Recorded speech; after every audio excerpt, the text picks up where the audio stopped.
Like most people in this world, I have, at various points in my life, experienced loss of friendships. I have been rejected by friends. I have had friends drop me. And when I was a child, pretty much universally, when I lost friends, I took it as a sign that there was something wrong with me, something deficient in me, that I wasn't good enough, that I wasn't living up to certain standards.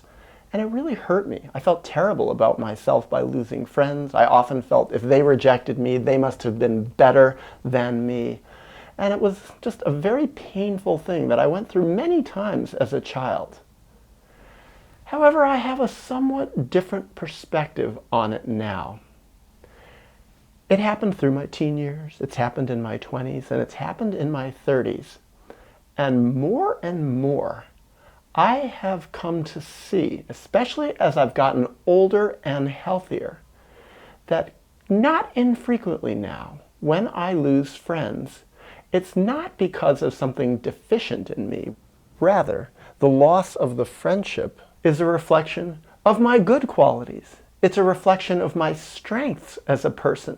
People drop me because I'm too healthy. It overwhelms them. Or that it can be a reflection on parts of them that don't want to grow or aren't ready to grow or are too stuck.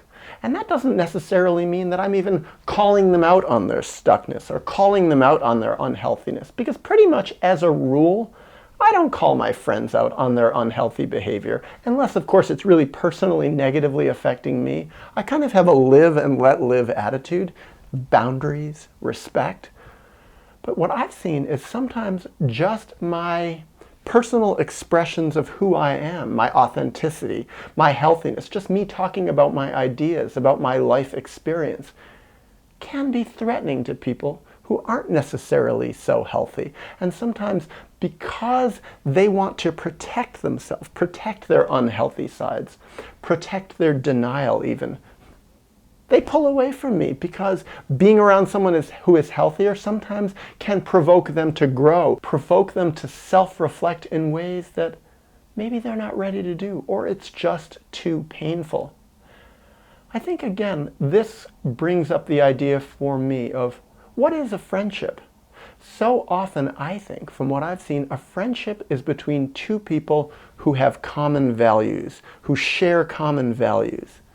And that doesn't necessarily say if the values are good or not, or healthy or not. Sometimes very strong friendships can be formed between people who have very commonly shared, very unhealthy values. By the same token, a much healthier friendship is between two people who share very common healthy values, common ethics, healthy ideals, healthy perspectives on life. But what I've seen is when I've grown, sometimes my values can become healthier, my ideas, my point of view, my behavior can become healthier, and somehow the friendship doesn't match anymore. And that doesn't mean that I'm necessarily acknowledging that openly. Often I'm not even conscious of it. Or another thing is, if I see myself growing, I think, God, you'd think my friend would be so happy to see me grow. Or maybe even unconsciously what I'm thinking is, maybe they'll grow along with me. Maybe they'll stay on the path that we're going on. But maybe that's not where they're at. Maybe they're not ready to, or maybe they don't want to go on a healthier path. Maybe it's just too scary, or maybe there will be too many negative consequences in their lives. And sometimes it's confusing. Actually, a lot of times it's confusing. It requires me to do a lot of processing, because it's not like they're coming to me and saying, oh, I'm dropping you because you're healthier in ways that I'm not. Or you are more consciously facing problems that I'm more unconscious about. A lot of times they just pull away silently. Or sometimes when I was younger, I think about this in my early 20s especially, when people would pull away from me, friends would pull away from me, and I wouldn't know why. I'd bring it up with them. And they weren't kind about it sometimes. Sometimes they would criticize me in all sorts of different ways. And when I took a step back and processed some of these criticisms, not infrequently, I realized that actually they were criticizing some of my healthiest qualities.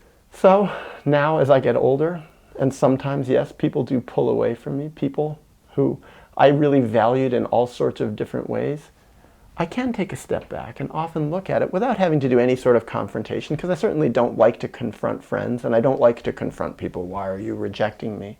What I've realized is my best thing I can do in my life is be myself, express who I am authentically, especially in safe environments, and then sometimes just have to accept that that's how the cards may fall.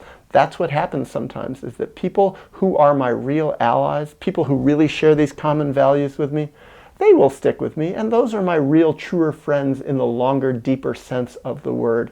And that people who really didn't share those common values with me, well, the friendship really sometimes just wasn't that deep.